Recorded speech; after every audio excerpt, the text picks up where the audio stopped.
found an 11.5 centimetre tumour. You've only got a 5% chance of surviving this. Slowly and progressively got worse. My abdomen blew up. They put me on, got 45 stitches. I'd got 2 tubes in my immune system was just, I spent all of Christmas in there, all of New Year. Can't do this. You could just let me go. I'm ready. James, welcome to the Roadman podcast. Good afternoon. Thanks How are for you, having my me. friend? Yeah, good. Yeah, good. Good day today. I want to do a little before and after on this podcast. 28 is such a young age to have life-changing events happen to anyone. And as we're talking on the podcast, I'm probably going to draw a comparison from a friend of mine I've had on the podcast as well, Peter Ryan. He lost his eyesight at 19. And when I try to understand his story, it's always helpful for me to understand who he was before it and who he was after it, because he emerged from that difficulties, like totally downplaying losing your eyesight, but he emerged from that situation a totally changed person. So maybe to start off, could you talk to me a little bit about what your life was like before your diagnosis? It was very different situation, but it was a big contrast to what it is now. Now I go out on my bike at 6 o'clock in the morning, whereas I used to be coming in at 6 o'clock in the morning. With the sun judging you, saying you're a waste of life. Yeah, kind of, when you're sitting there and you hear the birds starting to sing, you're kind of like, this has been a late night. Whereas now you're kind of waiting for the birds to start singing so you can go out and get a few extra hours in before everybody else is out and about. Yeah, it was very different. I mean, I've said in numerous articles and other things that I've done that if I met me before cancer, maybe a couple of years before I was diagnosed, then I probably wouldn't like the me that I was meeting. I probably wouldn't like that person. It was very money orientated in terms of what I was earning. It was very earn as much as you can. What watch are you wearing? What phone have you got? What car are you driving? It was a driven lifestyle. Don't get me wrong. It was hard working. It was driven, but it was driven by the wrong things, and it was driven for the wrong purposes. It wasn't for the purpose. I was when I left school at 14 and was told I would never really achieve very much, and I went into construction at that point. So I became a plasterer, and I worked through construction for a long period of time. And then I moved over into estate agency is a loose terminology, but that was more property sales, not as in there was residential in there, but it was more focused on land and new homes and investment. So buy to let, big construction sites for the likes of David Wilson, Westbury, etc. And then I owned my own company, which again was called Round the Houses, which was a property investment company. So we used to work with some investment groups in the UK that would buy like a block of apartments, and then they would rent the whole block out, whether that was student accommodation or whether that was sometimes housing association or whatever. But it was, I enjoyed it because I was brought up, my dad was in construction. So I was kind of brought up on a building site in a roundabout way. So I kind of understood houses. I still get it now. People still ring me now and kind of, I talk to some of my old clients about stuff they're buying and why they're buying it. And I can look at a property and still have a good idea of what the values are going to be like within those particular areas. So it was just something that I got on really, really well with. But I had an interest in cycling, but because I used to ride mountain bikes as a kid. But as I say, my life was very much, I remember picking up there's a couple of scenarios which were not turning points, but there's a couple of scenarios which I remember quite vividly. And there's one particular moment which was a big turning point for me. So I remember, for example, when there's the cat we spoke about at the start of the show. The cat. Sorry. I remember I went to pick up a new car. I've always been a Volkswagen fan. So let's lay a little bit of context to this, but I've always been a Volkswagen fan. My granddad always had Volkswagens. I've got pictures of my granddad with my mum in their brand new Beetle. So my granddad was always installed into me that Volkswagen was kind of the way to go. So I kind of grew up in the rise of the Golf and the rise of the Golf GTI. So one of my first cars was a Mark II. I had a couple of Mark IIs. I had a couple of Mark IVs. And then when the Mark V came out, I was in a position to be able to buy one, a brand new one. It was my first ever brand new car. And it was the fifth one into the country. And I'd worked extra hard. I'd saved. I'd cut back on certain things to be able to buy this car. And when I went to pick it up, I was looking at an R32 that was in the showroom saying, that's what I'm going to have next. And it's little things like that I look back at. I'm being a bit coy about how I'm talking about this, really, because I look back at it and I'm like, I cannot believe that I was that person. I can't believe that I took those things for granted in the way that I did. So, what's right about going and buying a brand new car and then looking at what's next? Doesn't make sense. It's kind of, there's no gratitude, there's no fulfillment in the things that you've achieved.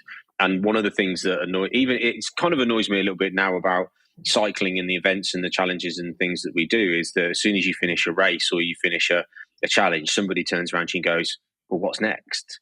And you go, well, I've just buried myself for 6 months to get here. I'm not thinking about what's next. I'm thinking about how much I enjoyed or what I can take away from what I've just done. But also, you can't be too hard on yourself. You're a 28-year-old, or you're even younger than that. You're in your early 20s. I was 26 then, I think. You're a child. Like, I can't even fathom what I was doing at 26 years old. I was still in university because it took me 7 years through law school.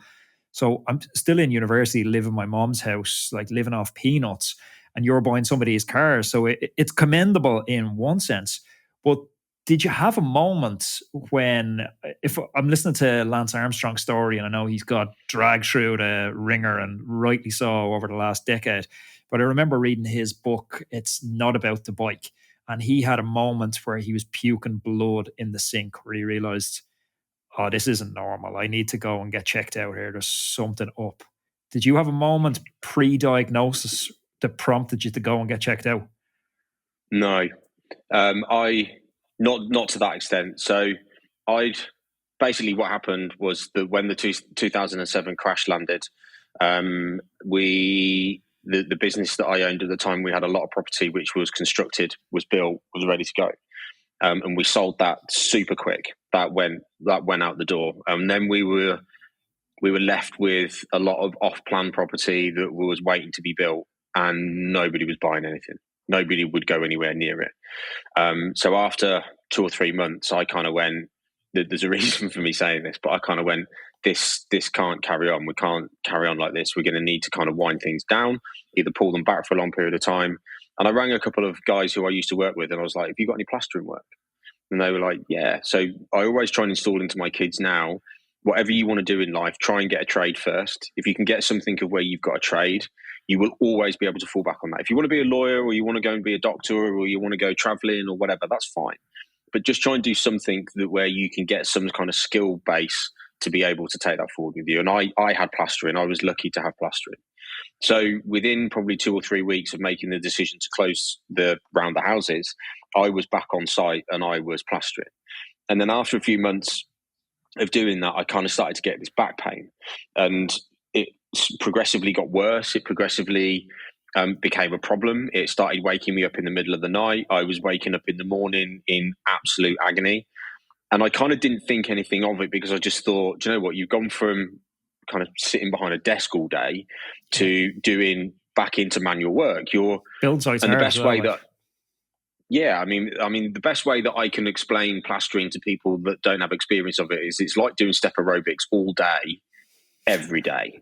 That's basically the best way that you can explain it to somebody. It was my summer job as well, all through university, was mixing for a plasterer in the days before they had the electric whisks where you were doing it by hand. Yeah. Some of the most back-breaking work I've ever done.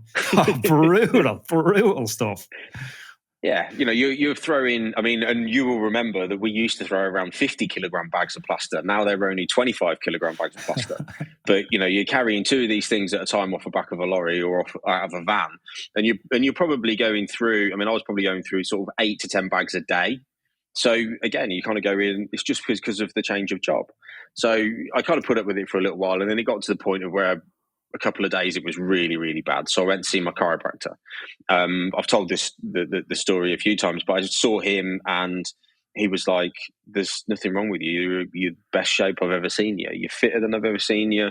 Your back's in better shape than I've ever seen. Like something's not right. I want you to go to the doctors." So I went to the doctors, and the doctor looked me up and down and went, "No, you're fine. You're okay. Don't worry. We'll just give you some painkillers. It's muscle pain. It's because of the change of job. You'll be all right." So I went back to the chiropractor the following week and he said, "So what did the doctor say?" I said, "Well, nothing." "What do you mean?" He said, "Nothing." I said, "He didn't say anything." "What? No bloods, no checks, nothing?" I said, "No, nothing. He literally has just give me some painkillers and sent me home." He says, "Okay, I want you to go back to the doctors tomorrow because I'm going to write to him recorded delivery now with my areas that I think he should check because of my concerns." Went back to the doctors the following day. "We've not had the letter." I said, "Well, you have had the letter because my chiropractor's told me that it's been signed for. It was sent recorded delivery yesterday." "No, we've not had anything."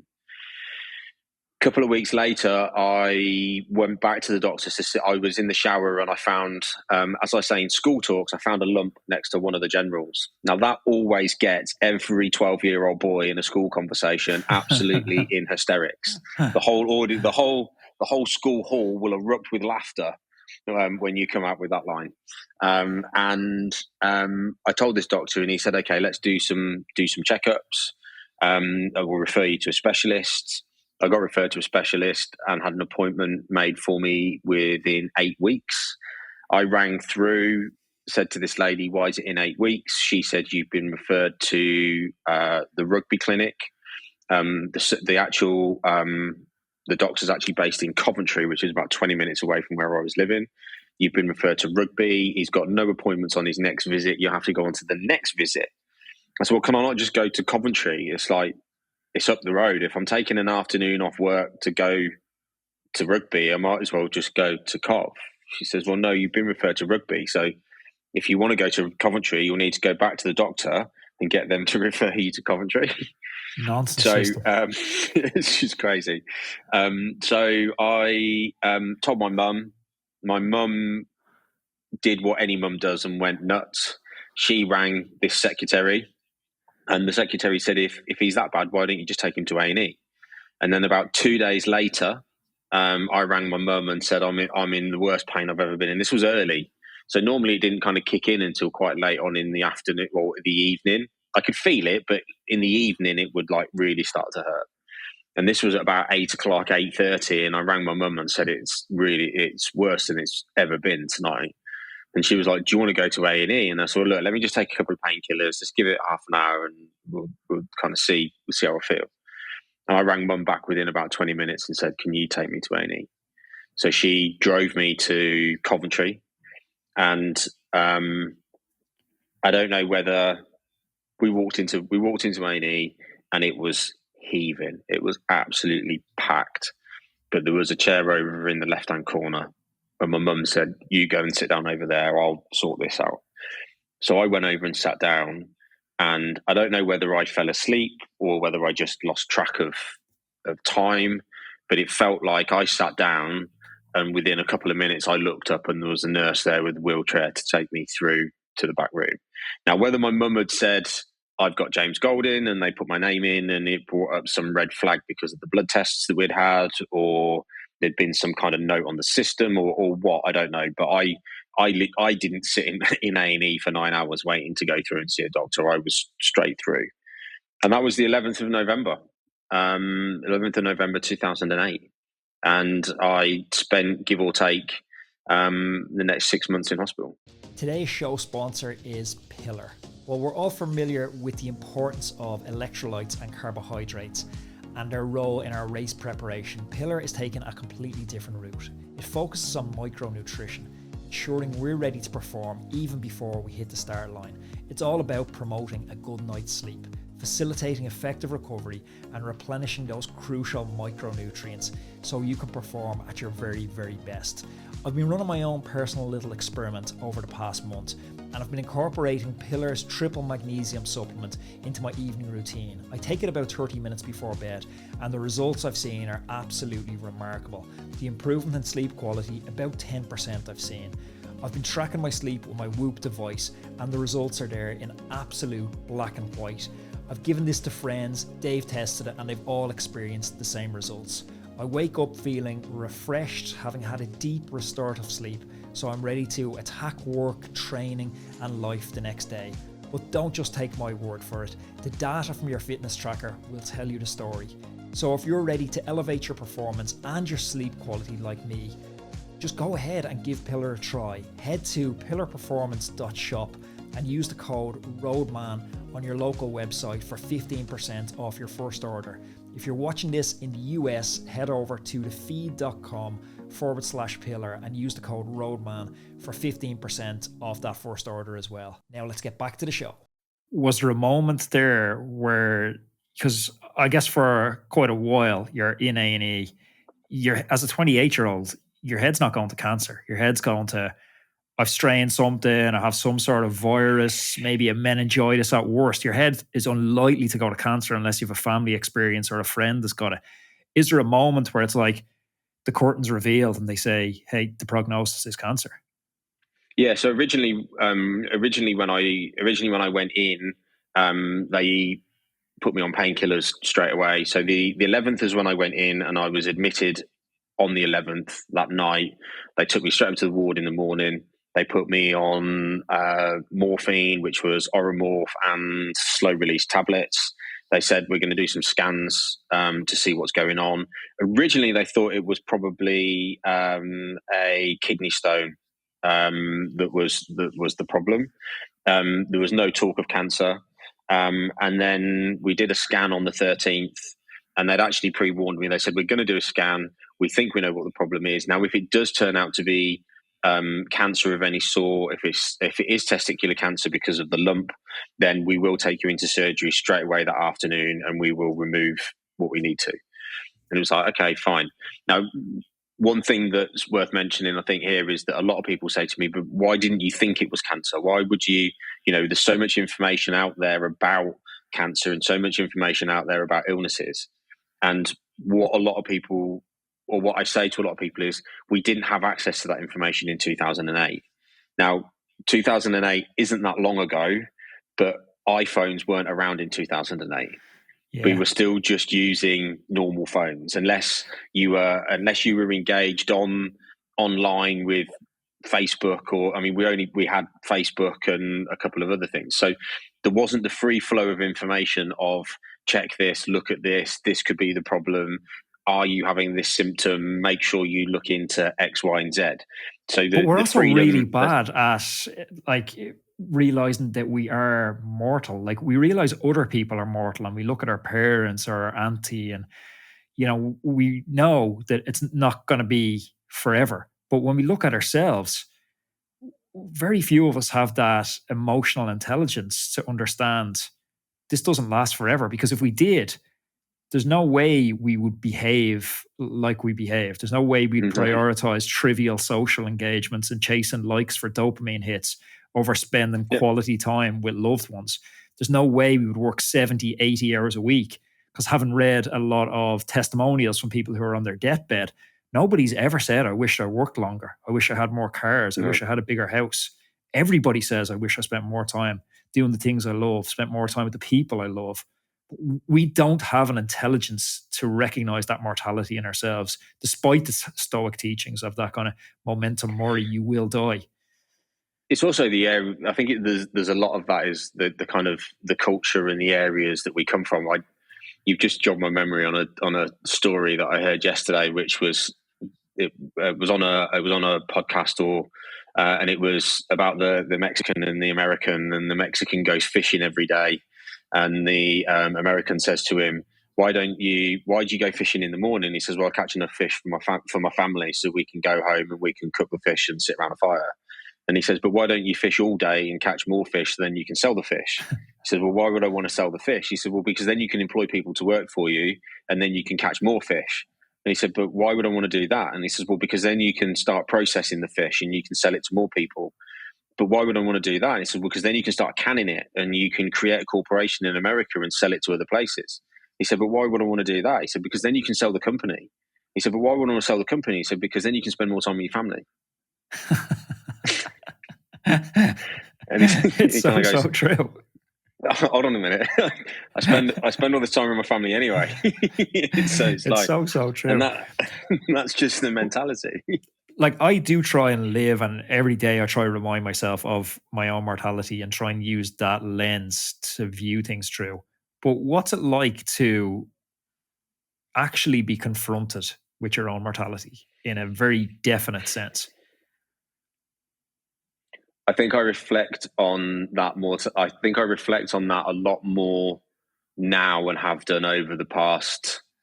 I think I reflect on that a lot more now and since I got better than what I did in it.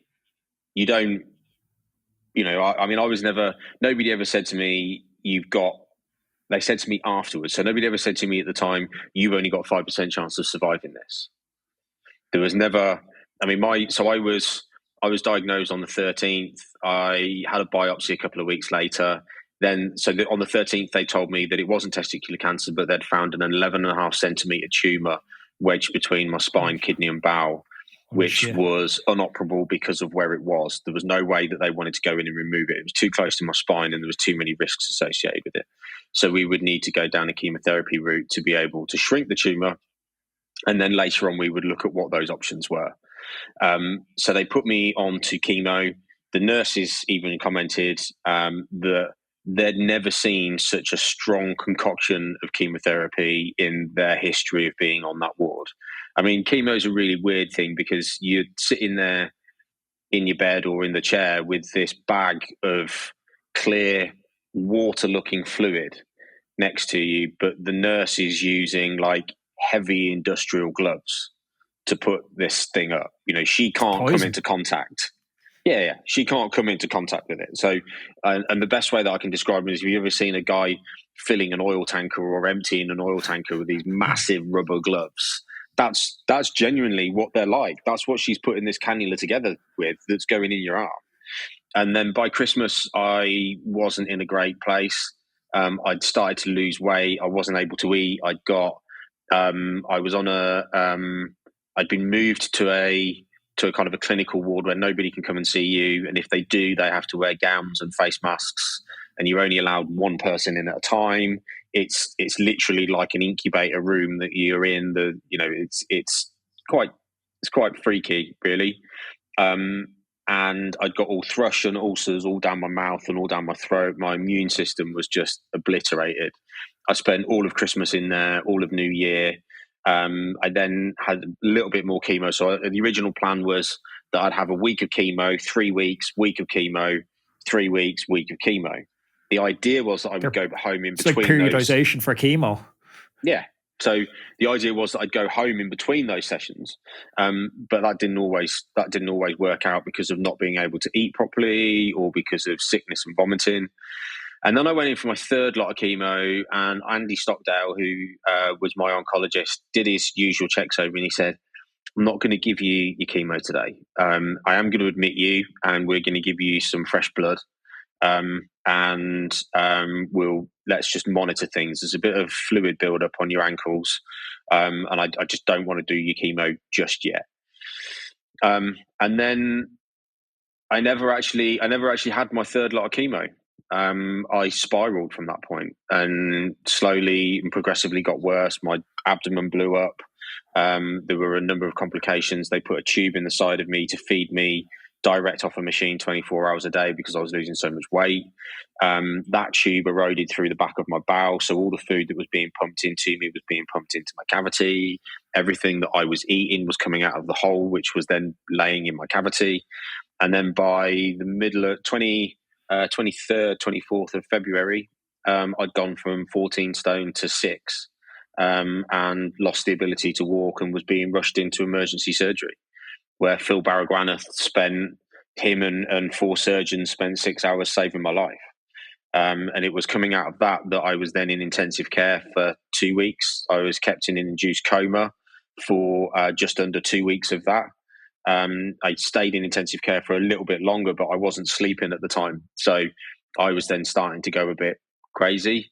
So they moved me off that ward and put me onto another ward, which isn't. So you go from intensive care, which is 1 nurse per bed. And then the ward that they moved me onto was basically 1 nurse per 2 beds. It's like a high dependency unit or something like that. Yeah, kind of. It's a bit more open. It's a bit more flowing. There's lights. There's windows. There's a food cart. There's more routine. There's no routine in intensive care. It's literally there's a nurse at your end of your bed for 12 hours, and that's it. There is no paper man coming past. There's no visitors unless you can only have 2 visitors at a time at your bed. So that was where I started to kind of lose it. I mean, when I woke up in intensive care, I'd got 45 stitches in my stomach. My bowel had been brought out onto the surface. I'd got 2 tubes in my left-hand side, 2 tubes in my right-hand side, 1 in my back. I'd got 1 in my throat, 1 up my nose, and I'd got 3 tubes in my chest as well. And I had no idea where I was or how I'd got there. But when they moved me onto the other ward, that was where I met Charlotte West, and she wrote a segment for a book that we were writing a couple of years ago. And I didn't know this, but her manager had said to her when she came in on the morning and saw me laying there, had said, "Don't get too attached to him. He won't be here for long." So I still wasn't out of the woods, even though I'd come off intensive care. It still wasn't a straightforward road to recovery. Now, I didn't know that at the time. I remember as I started to get better and they removed the tubes and my stitches came out. And I remember one day that my best mate, Ross, had come to see me, who had I don't see enough of Ross anymore or speak to him enough anymore just because of him being in different places. But he would come and see me religiously. And I remember looking at him and just bursting into tears one day and saying, "I can't do this. You could just let me go. I'm ready." And that was as I got better. That wasn't when I was at my worst. That was as I got better. And I'd said that, and my mum was there at the time as well. And I just didn't think I could fight on from that point. But hey, I'm still here. I know from your life now and the snapshot you gave me of your life before you got cancer that you're very goal orientated. Even that story about the cars, you're buying the GTI and you have the goal to get the next car. When you're lying there in that hospital bed, is it possible to have goals? Yeah. Sorry. Yes, it is. And that was, so my strap line, as many will know, is 1 step at a time, because literally I'm a believer that your goals should be enormous. They should be massive. And there's no harm in putting them out there. You have to be very realistic about where you are in terms of that goal. So at that point in time, again, and if I sat here and said to you, or I said to anybody else before me, or even after this conversation, that I laid in hospital and I got a pen and paper and I came up with this grand master plan of how I was going to achieve all this stuff and everything that I was going to go and do, I'd be completely lying to you. And I also think that anybody that turns around and says to you that they had this eureka moment in the middle of their illness, I would be skeptical of how eureka moment that was, because that's just not how the body works. The body is at that point, your body is in defense, your body is in recovery, your body is in fight. It's not in planning mode. Your body is going, okay, how do I get through today? How do I get through the first hour of today? How do I get to lunchtime?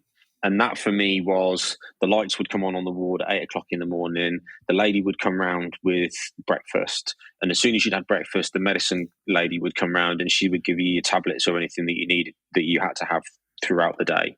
Then the vampires, as we all called them, would come round and take your blood for the day.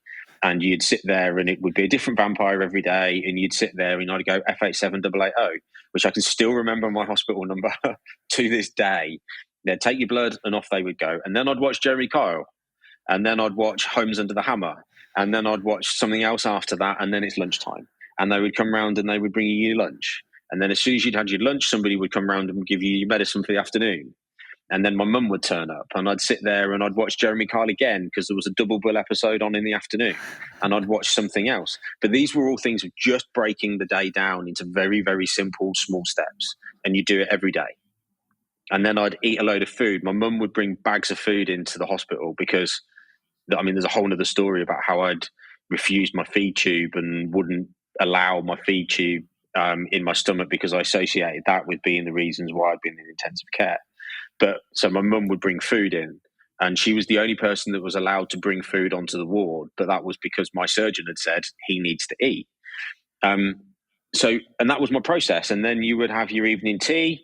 You'd have any medication that you needed for the evening. They'd turn the lights off, and everybody would go to sleep. And that was each day as you broke it down. And my goal at that point was to get to the bathroom. I just wanted to go to the bathroom on my own. I hadn't been able to walk to the bathroom, but I knew that before I could get to the bathroom, I had to be able to walk. I couldn't walk. So it's just breaking that big goal and reverse engineering it into smaller steps. Yeah, completely. And you kind of go, okay, I want to get to the bathroom. I need to be able to walk there. But before I walk there, I need to be able to stand up. And before I stand up, I need to be able to sit up on my own. And before I sit up on my own, I've got to be able to get to the edge of the bed.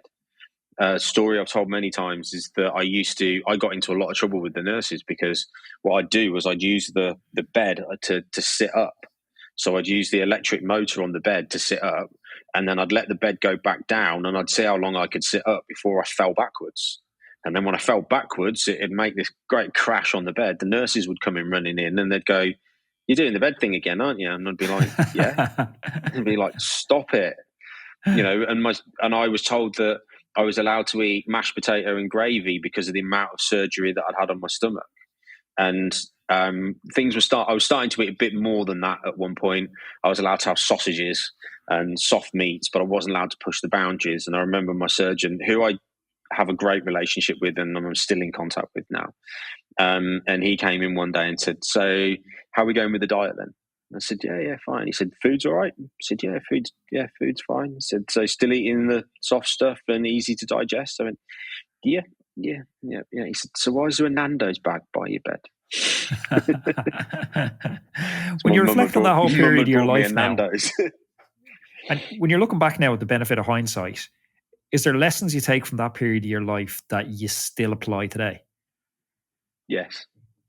Yeah, definitely. I mean, without completely. And sometimes on social media, when I vowed that I wouldn't publicly celebrate a couple of anniversaries about 12, 18 months ago, I said this will be the last time I publicly celebrate this anniversary.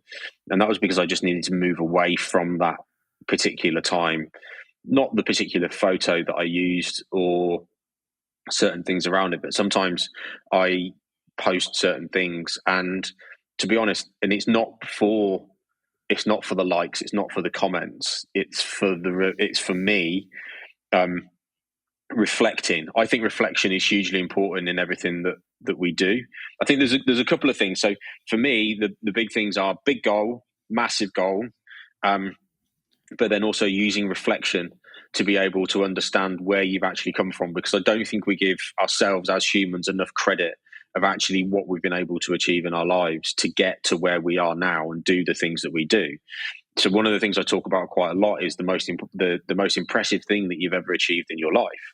And generally speaking, people will look at you and kind of go, "Oh, it's my kids or marrying my wife." And you go, "Okay, let's break that down a little bit more. Let's think about the most impressive thing you've ever done in your life." And I'm sitting there going, I know the answer to this question.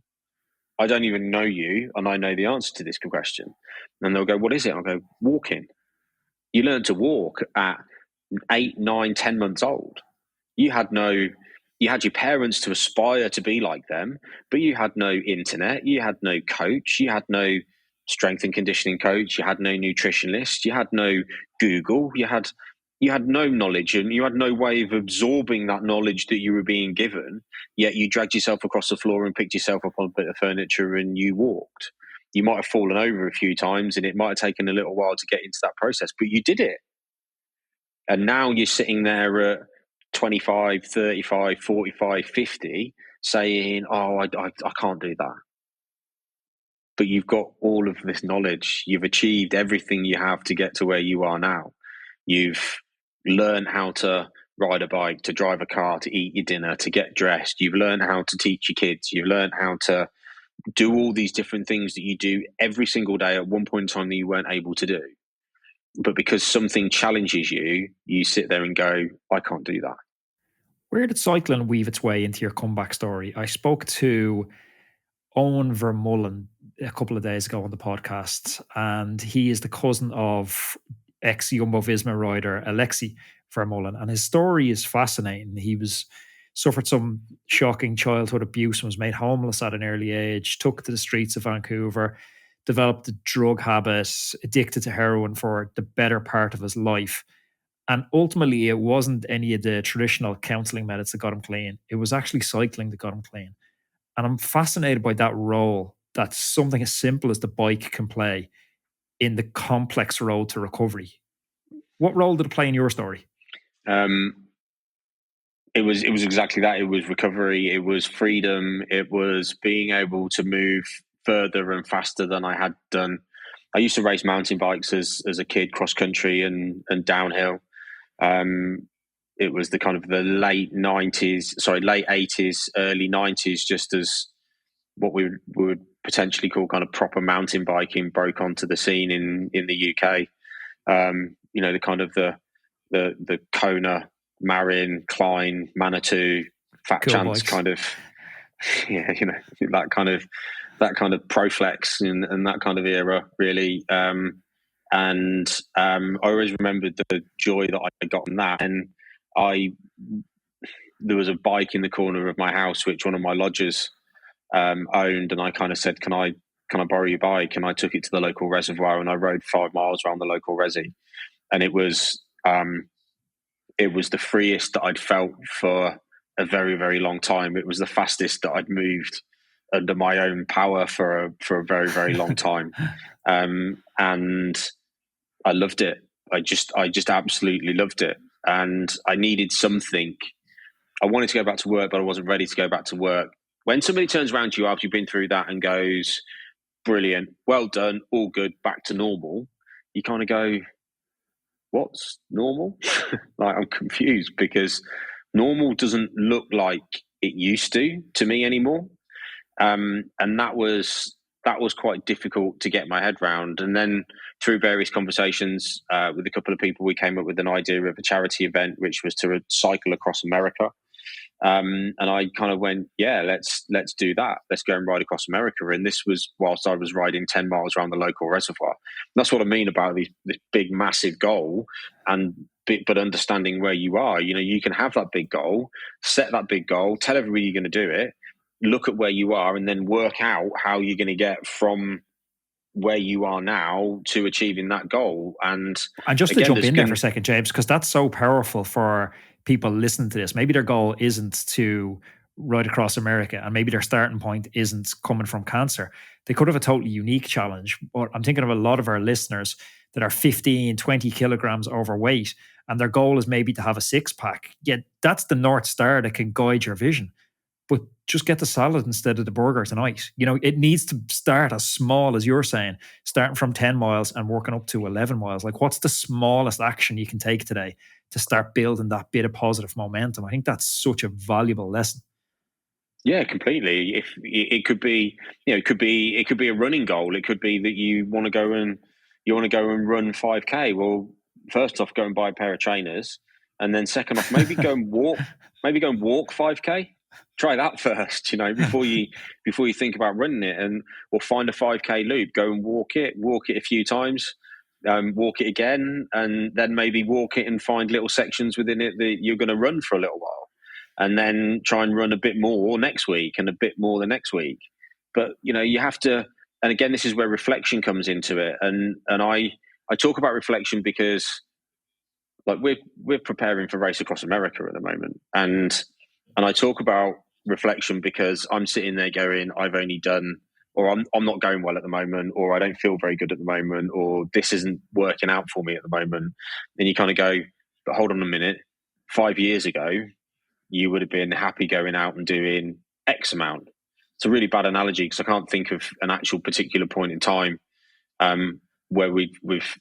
So if I look, let's take that first ride across America as a really good example. And you're kind of going to go, right, okay, we're going to have to ride 100 miles a day for 35 days.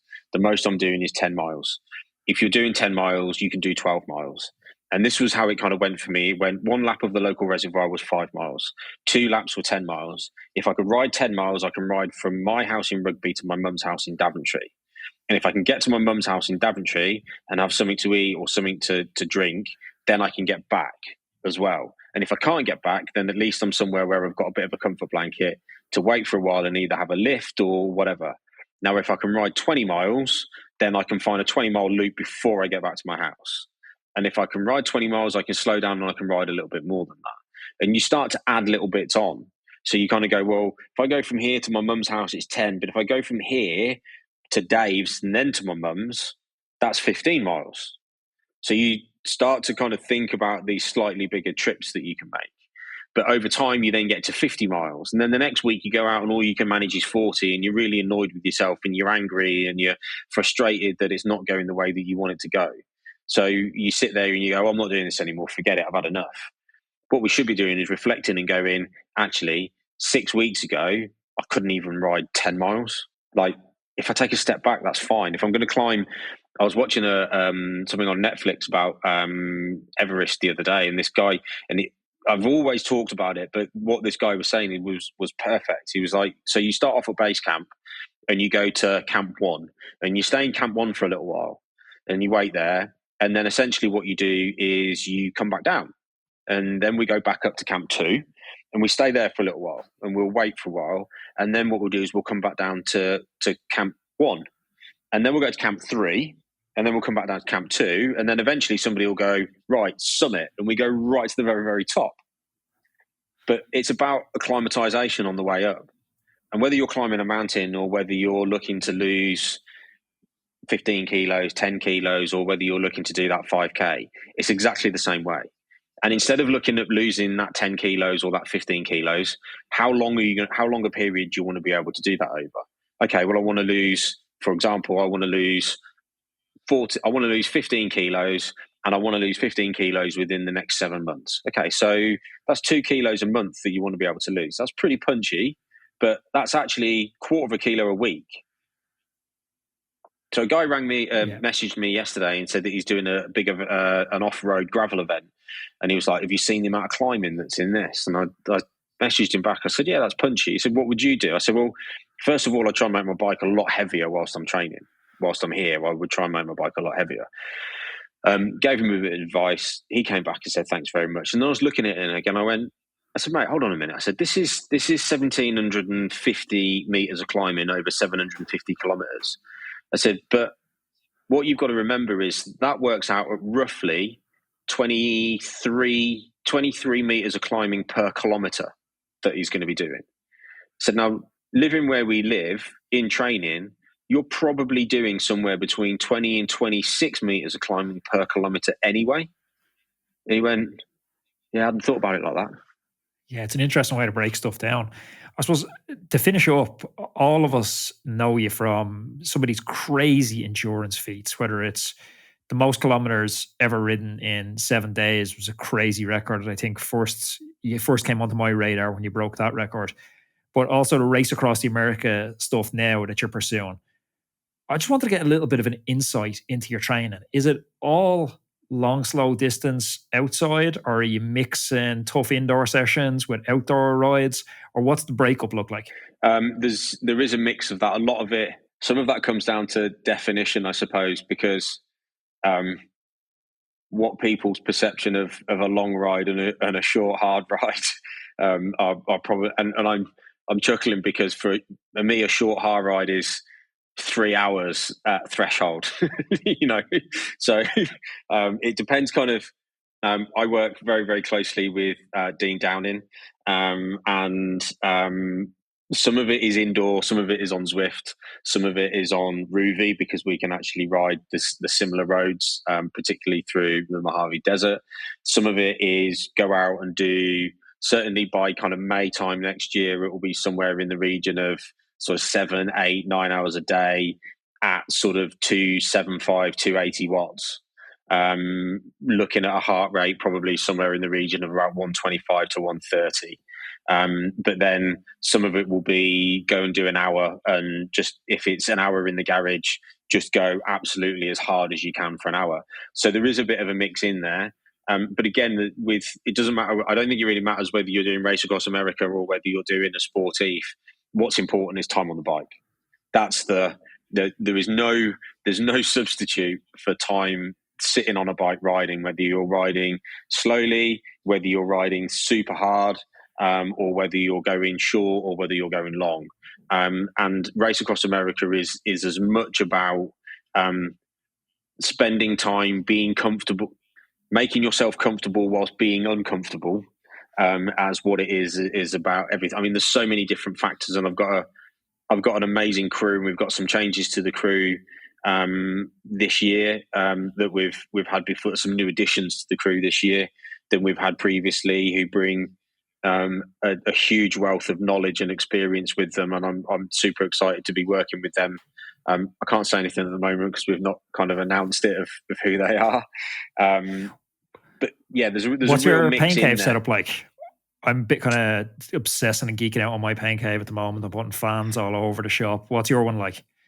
So I've got a watt bike in there. I'm very, very fortunate that as you are as well, I've been supported by Watt Bike for 12 years now. So we've got a Watt Bike also obviously they have a huge amount of connections in the fitness business. So we've got a nice kind of weight setup in there as well. It's also my office. So it's kind of my office stroke Nice. workshop stroke pain cave, TV on the wall, fan in front of it. You can never, if the fan's on, it's too cold. If it's not on, it's too hot. It's one of those situations. People say the accurate number of bikes to have is that N+1, where N is the current number of bikes you have plus an extra one. I found that's more true for fans than bikes when I'm riding indoors. It's like I have 2 fans, I need 3. I have 3 fans, I need 4. I'm not sure where this is going to end. I'm going to build a little bit of a wind tunnel in the apartment at the moment. It's when you've got it on setting number 2 and it's not given enough, but you put it on setting number 3 and it's too much. You kind of, what do you do? You know. And I always blame the fans, no matter how shite I'm going. I'm like, oh no, it's not me, it's the fans. I'm overheating. That's why I'm going shite. It's actually not my fitness. Or you've got it at the wrong angle and it's pointing at your head too much and you can't breathe properly because it's forcing wind at you. But yeah, I mean, sorry, I spend, I'm on the watt bike kind of 2, 3, 4 times a week. And then I'm out blocks of 4, kind of 4 days on, 1 day off, 4 days on. And then watt bike sessions in between that as well. I've loved this chat. We'll have to get you back on and do a full Race Across America podcast where we talk about, geek out on your equipment, your training, your pacing, and talk about your inevitable upcoming victory. Thank you. Yeah, I'd love to. That's the goal. The goal is, and just to touch on that very quickly, it's not that I feel, because I have been recorded and quoted as saying, I want to be the first British rider to win Race Across America. And that is very much the goal. And that's not me going there with expectations that I'm going to win Race Across America. That's just me laying the foundations for the work that I know that I need to do and having the commitment to everything that we need to do. And if we get there and we've committed to the project and we've done everything we've said, training, eating, sleeping, everything else, and somebody there is better than me, then that's the way it is. But none of us should be afraid to say that we want to be great at something or we want to be better than anybody else at something. I think that we should be putting those goals out there. We should be talking ourselves up more than we do. I'm afraid as a society we talk ourselves down way too much of, I'll have a go, I'll attempt that, or we'll see what happens. We should be saying, I am going to go and run a marathon. I am going to go and climb Kilimanjaro. I am going to go and do Race Across America, and I am going to try and be the first Brit to win Race Across America, because I think that helps with the level of commitment that we put into our challenges, and it helps lose that weight. It helps achieve those goals, and it embeds the right mindset in us as what we're doing, but it also adds conviction to the people that are around us who are supporting us, that is what we want to do, and they kind of go, well, if that's what you want to do, then I'll support you. And I think that's really, really important. 100%. I couldn't agree with that sentiment anymore. James, thank you very much for taking the time to chat. Thank you. Everybody, thanks for tuning in to today's interview. If you like this interview, I'm going to put another interview up here, which I know you're really going to enjoy. And please click on that subscribe button. Talk to you soon.